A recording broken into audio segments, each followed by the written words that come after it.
Here's more wrestling news for March 27th, 2022, and your headlines for today include WWE rebrands Raw before WrestleMania, WWE seemingly revealed name of new Unified World Heavyweight title after WrestleMania 38, spoiler on WWE's pitched WrestleMania idea for Gable Steveson, several SmackDown stars booked for next week's WWE Raw, Kairi Sane returns to the ring at STARDOM World Climax. I can't exactly go book myself. Five-time WWE champion pushing AEW owner Tony Khan to get a return match. Charlotte Flair addresses haters ahead of WrestleMania match. Young Bucks take a hilarious shot at Randy Orton after Undertaker's controversial remarks. Dustin Rhodes ruptured his eardrum at AEW Rampage. Cody Rhodes planning a new documentary on his father Dusty Rhodes, and more. We are kicking off today with Raw, as tomorrow's show will be the go-home edition of the Red brand before WrestleMania 38. Typically, it's the Raw after Mania that receives all the attention, but this year's go-home show has got a brand new name. In a similar vein to WrestleMania Backlash, tomorrow's show has been rebranded as WrestleMania Raw and will air from Pittsburgh, Pennsylvania. With several huge matches already confirmed, WWE are doing all they can to make tomorrow night's show extra special, and that includes giving the go-home show its very own rebrand ahead of WrestleMania. WrestleMania 38 will be a historic night for WWE, as Roman Reigns and Brock Lesnar will unify the WWE and Universal titles on April 3rd. Little has been confirmed about the new championship, either the Beast or the Tribal Chief will win, but we may now know the name of the championship. In a promo after SmackDown, Reigns said that he would become the undisputed WWE Universal Champion, seemingly revealing the name of the new unified title. Time will tell who leaves WrestleMania as the undisputed WWE Universal Champion, but either Reigns or Lesnar will cement their legacy next week. Now, last September, WWE signed Gable Steveson to a lucrative contract with the company, and the Olympic gold medalist has vowed that he will be at WrestleMania. Steveson, who retired from amateur wrestling last weekend, has said that WrestleMania will mark the official start of his wrestling career, and WWE may have something special planned for their hottest signing. We've previously reported how Bobby Lashley is expected to be Omos's opponent next weekend, but WWE has a backup plan just in case that plan falls through, as the Wrestling Observer newsletter reports. You don't know how many people, including those in the company, have suggested or talked about having Steveson debut at Mania and just slam and pin Omos in 20 seconds to get his career going. But that is not the current plan. Details about Steveson's rookie year with WWE remain unclear, though Ric Flair has said the WWE should focus on training him first. And while he's expected next weekend, time will tell if the Olympian gets physical. Bobby Lashley is expected to be on tomorrow night's Raw, and he's hardly the only big name that may catch fans by surprise. With WrestleMania 38 just around the corner, WWE is trying to ensure next week's episodes of TV are memorable, and Raw will be a loaded 3 hours of content. Hyped up as WrestleMania Raw, it's been confirmed that the Usos will be on the show to face RK Bro, and PW Insider reports that both Intercontinental Champion Ricochet and Shinsuke Nakamura will also be on the show. Universal Champion Roman Reigns will also be on Raw, as he'll confront WWE Champion Brock Lesnar ahead of their title unification match this time next week.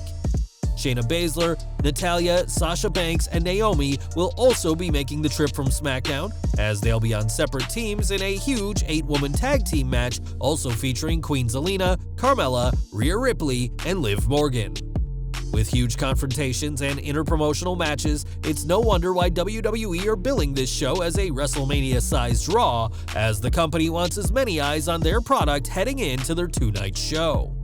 In February this year, Kairi Sane's contract with WWE expired, and the former NXT Women's Champion returned to Stardom that same month. Now Kairi has returned to in-ring competition as she teamed with Mayu Iwatani, and they defeated Tam Nakano and Unagi Sayaka at the Stardom World Climax, the best event. After nearly 3 years since her last match, Sane, now going by just Kairi, showed no ring rust according to sources, as the Kabuki Warrior has proven that she's still got it. AEW news next, as Paul White is hoping to compete next week, as the All Elite promotion will be taping in his hometown of Columbia, South Carolina. Since joining AEW a year ago, the former Big Show has had 3 matches, but is working hard on convincing Tony Khan to grant him a 4th very soon.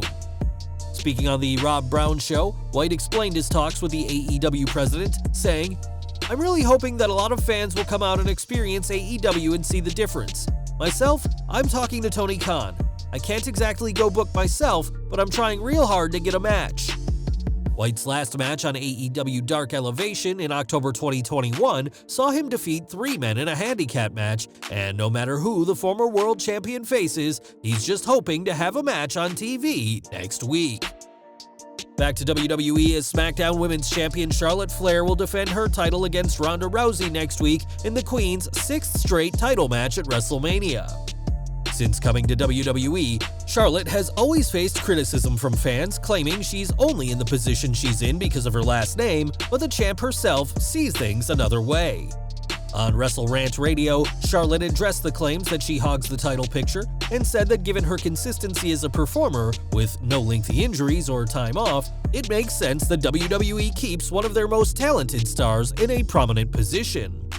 While fans may loathe her attitude, there's no denying that Charlotte is immensely talented in the ring, and as long as she keeps consistent, fans can expect her to be booked prominently, whether she's a champion or not. In wrestling history, The Undertaker has cemented himself as a true legend of the ring, but some of his comments since retiring haven't won over fans.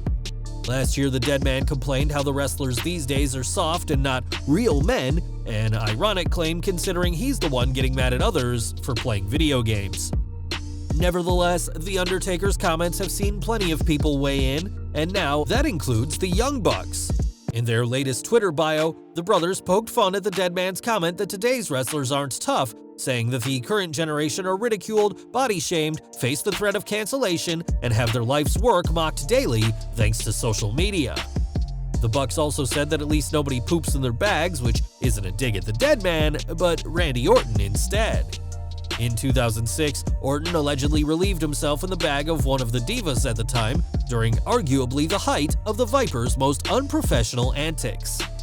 Thankfully, the legend killer has mellowed out considerably since then, and today's wrestlers don't have to worry about having their bags pooped in, no matter what The Undertaker might think of them. On this week's Rampage, Dustin Rhodes defeated Lance Archer in the opener, but that match came at a price for the former Goldust. Post-match, Dustin was beaten down by Archer, and he's now provided fans with an update on his condition. In a video, Rhodes explained that he ruptured his eardrum during the bout, saying he cannot hear out of it at all. Rhodes added that he got himself 5 stitches too, but insists he's not going anywhere, and in response, Archer replied with an ominous, "That's what you think." It's clear that the feud between Archer and Rhodes isn't over yet, but for now, Dustin needs to get fully healed after this week's injuries. And we're ending with Cody Rhodes, as this week, his sister Teal tweeted that their father Dusty would be proud of what Cody is about to do next, which many believed was a tease to his impending WWE return. It appears that Teal may have been referencing something else entirely, as Fightful reports that Cody is working on a documentary about her legendary father, and that's what Teal was referring to. It's certainly interesting that Cody is working on a documentary about his legendary father now, as there's been no mention of WWE having any involvement in a Dusty Rhodes doc. With that said, Cody being allowed to do this project outside of WWE could be part of his new deal with the company, and one of the special perks that coaxed him back to Vince McMahon. Well guys, that's our news for today. Please share your comments below. Also hit the like button, subscribe to our channel, and hit the bell icon to receive all notifications. And as always, thanks for watching.